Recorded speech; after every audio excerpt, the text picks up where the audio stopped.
Day 61. Breakfast of Champions. And no, you're not crazy. Last night I did go to sleep over at the Forge. Ridiculously early. Woke up at dark 30. The temperature was only 29 degrees, so I just decided to come straight back here solely for this. The bear carcass. That's a lot of meat there, so I want to get that harvested up and cooked up so we've got that available. You can tell from the bedroll in the corner. I think we're going to make this a little relay station, this boxcar. You know, if I've got a place for a fire, and I've got a place out of the shelter to sleep, and if I can stow up a fair bit of meat here, this would be a good relay station from point to point. And Lord knows that Forlorn Muskeg could Never been use so something hungry like in my that. life. And I do appreciate it when I can get something central map-ish. So that's the main focus for right now. I think you're going to see me. I'm trying to do 12 things at once, and obviously I'm not that great at it. I think what I'm going to be doing here is back and forth, harvesting and then cooking, getting all of this worked up. Let me get this knocked out real quick, and we'll be back in a second. So, news discovery. There is a lot of meat in a bear. So much so that I have been by this fire literally all day, to the point that I have worked myself exhaustion and I now have to cycle through getting sleep into the equation. So I thought I'd show you how to cycle through this because you may find yourself in a similar situation. I have the advantage that I'm cooking bear meat. And why is that advantageous? Well, bear meat takes an hour to cook, or about 40 minutes, and if you give it a little extra time, that's not going to burn it. So here's the general cycle is I put some fuel into the actual fire barrel, I grab a couple of pieces of bear meat, we go ahead and throw the raw stuff onto the fire to get that cooking. Okay. And then I go ahead and drop the meat over in the corner because I've already filled that steel container. So we've got a lot of meat here. This is going to be a good relay station. Could end up being Then I useful. go ahead and pick up a little bit of fuel for just in case purposes. All of the bear meat has been processed down into raw. We're literally in the cooking cycle now. So I go ahead and grab a 1-hour nap. I was redlined an hour or two ago, so I had to cycle in sleep to get this process going. I didn't want to start a second fire. And then you continue the cycle. Pick up the raw meat, clear off the grill, pick up the cooked meat, and rinse and repeat, so to speak. But a cyclical habit like this, though it might be inconvenient, just stacking cat naps on top of each other, I am aware you don't get quite the same wellness benefit, but I'm doing okay. I mean, my temperature is fine because I'm sleeping right next to the fire. I'm cooking an entire bear, so calorically I'm fine. And occasionally I might take a break to cook some water up, so that's my water stat, and I'm slowly but surely getting my sleep stat back up where it needs to be.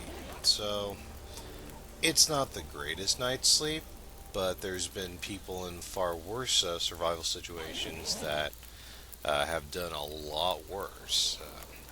Not so much in survival situations, but I have done some pretty rough camping. I've taught wilderness camping survival to some of my scouts, and I'm quite aware that some of those nights are 20-minute cat nap, feed the fire, 20-minute cat nap, feed the fire. So this kind of 1-hour cycle strikes me as actually far more realistic than you might think. Anyway, let me go ahead and get this finished up. I'll do the grind, you skip the time. I'll be back in a bit.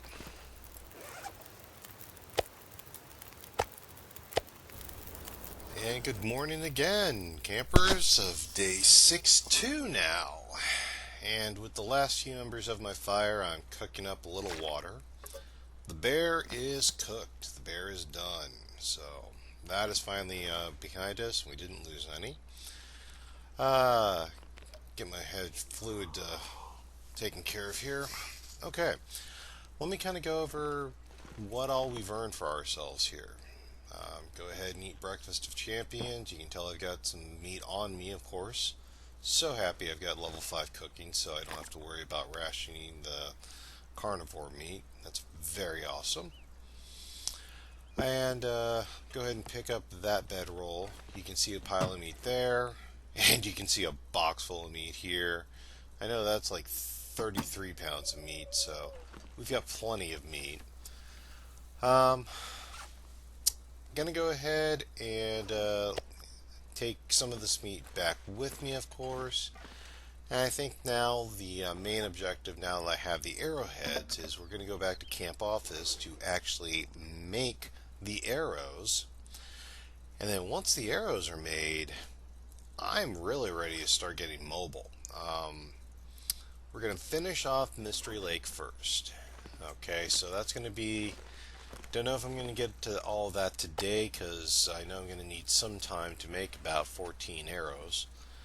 But once I've got that kind of ammo in my pack, that makes me feel a lot more comfortable being about a lot more mobile. Because we've spent the time, we've done this right. I'm wearing all furs right now. And I'm going to take this fur back with us to Mystery Lake and let it start curing up more there. So that's the game plan we're dealing with. Fog. Okay. Not too bad. Not too bad. It's about noon. So, temperature and weather isn't too bad. Yeah, we're only dealing... Okay. Yeah, a little bit of fog. That's not going to be anything horrific. So that's the game plan. Yeah, we're going to head to camp office, make up the arrows, and then really we start getting some more distance under us. I've got like one more corner of Mystery Lake that I really need to get scouted out. And then we're moving on to a new map. Leave your comments down below. What map should I really hit next to actually start charting for this, cartographer achievement? My personal vote is kind of leaning towards Milton, but I'll let you have some input down below.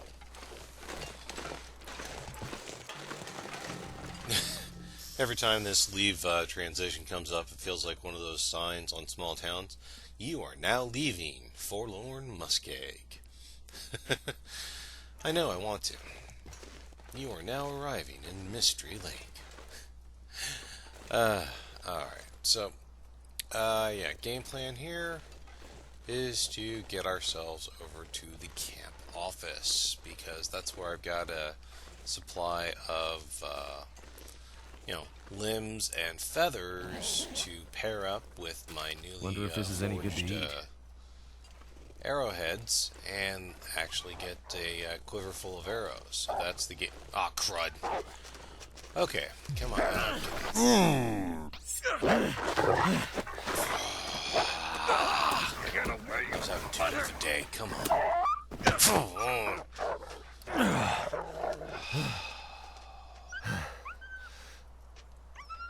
Sprained wrist, really? That's all I'm going to get out of this?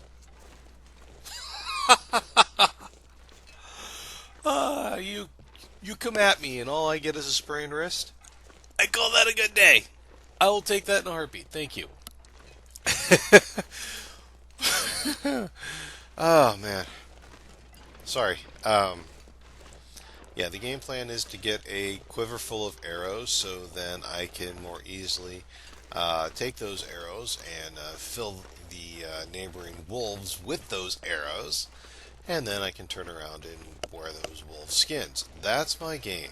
That's my goal for the game. But let's be honest, that's the goal for every player of the Long Dark, not just me. I'm not just special. Okay, I'm not a special little snowflake. Look on the ground. Those are snowflakes. I'm the human.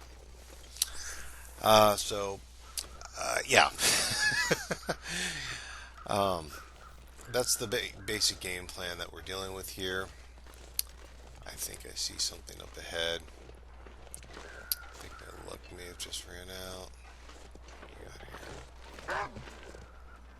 Okay, he's got me. He's got my scent at least.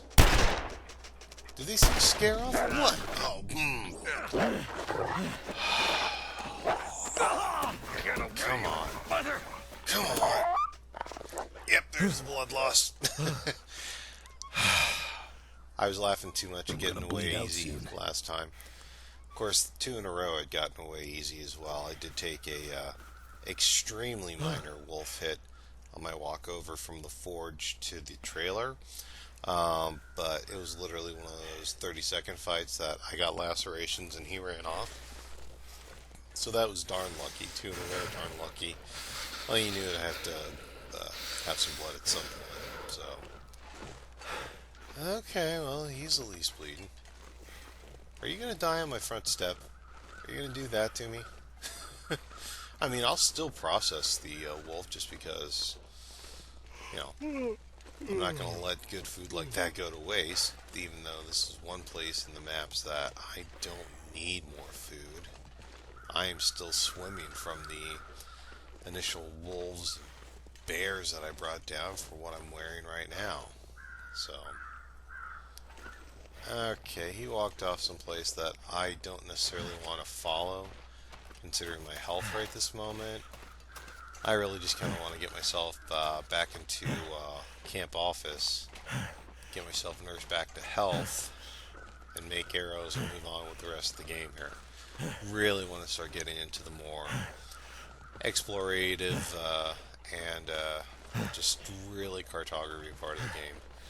I feel like I've been on like level 1 for 60 days. Let me get in here and get bandaged up. Well, good morning of day 63.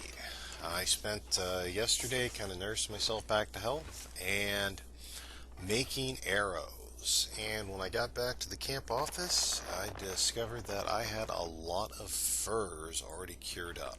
So I think I'm going to go ahead and take advantage of the fact that I'm here with a good food and water supply and fur supply and make up a second wolf coat. That's the bear. I'm letting the bear skin cure while I'm doing that, but we both know that takes some time. There, wolf skin coat. And that's going to take 25 hours of labor by itself, so I think I again will be merciful to you, and I will go ahead and do the grind. You skip the time, and I'll be back with you in a bit. 3 days later. That's how I honestly feel. Day 66. My coat is finally done. I forget how many labor hours 25 hours can actually be when you can't work 24 hours straight. Oh well, who really cares? But that means that we are pretty well situated. Let's take a look here. Just kind of go over a once over here. We've got the 2 wolfskin coats now, and I'm very happy with that. I was happy with just the singular wolfskin coat, but I'm very happy to have successfully gotten her set, so I've got 2 on here. So that should, gives us a better coat. So that gets us 54%, 29 degrees bonus here. Oh, let's put the boots on. Yeah, plus 32 degrees temperature. That's pretty good all around here. This is all furs we're wearing here, so we can easily just hunt for replacement material when we need to. That's going to give us some good reliability of living off the land. Now, I've got a few bits and pieces. I've got like 2 more arrowheads, and I do have the shafts for them. What I need is just a couple of feathers. So I'm going to run out here real quick because there are 2 locations that I can think of that are literally right outside my door that I could probably snag a couple of feathers at. And quite frankly, I'm enjoying this weather because one of the reasons I did the crafting so much yesterday is we did have a blizzard come through. I don't know if you can hear that in any of the few clips that I did keep in this. Because how many hours of me at the crafting table do you really need to see? Okay, you want to see me doing stuff, and I'm sure you're curious about what I've built, but you're going to have to look at that crafting table yourself when you're building it. I'm not going to try and bore you to death any further than that. Okay, perfect. There's 1, 2, 3. That's usually the magic number. Ooh, 4. Good. Anything else? I'm not going to be greedy or upset, but I will take it if I can find it. And I keep thinking that there should be a dead wolf out here somewhere, but you know how much they walk off. Oh yeah, bullet casing. Rifle casing. Should get that. I appreciate the concept of the casing and reloading. It's not my style, though. I really do appreciate working off of archery more than rifle rounds. I have not been to Bleak Inlet yet because I'm aware that they increased the difficulty level there, and I'm quite certain that, well, I know for a fact that there are certain maps that I die pretty well on, as is. Bleak Inlet, I'm pretty certain, is going to be the map I go to die. I think that's going to be the last map I go to on my quest for the Cartographer Award. Been thinking again, yeah, I'm still leaning towards Milton, but if someone really feels I should go someplace else, I'll let you cast a vote down in the comments.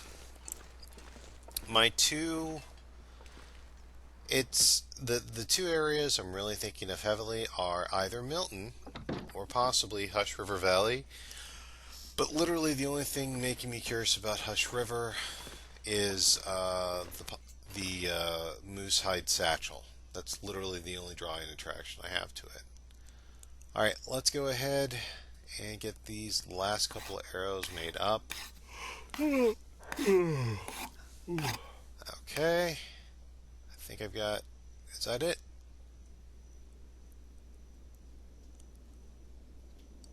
Okay, need to make up another shaft, but I've got the supplies for the arrow heads, and I don't mind extra other supplies considering that I'll need to harvest and let those cure and stuff, but I could eat a I horse. think we are just about okay. Yeah. Excellent. Yes. Oh, this feels so good. So, we just talked about the furs. Out of curiosity, this is day 66.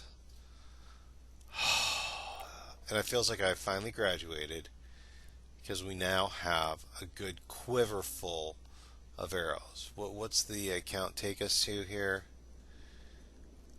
Yeah, like 15 arrows. Now I feel like I can go out and really conquer the map, so to speak. If that sounds like an adventure you'd like to come along with, and if you want me to live to see tomorrow, leave a like and subscribe. I'll continue to drop videos like this each week. I'm Commander Tom.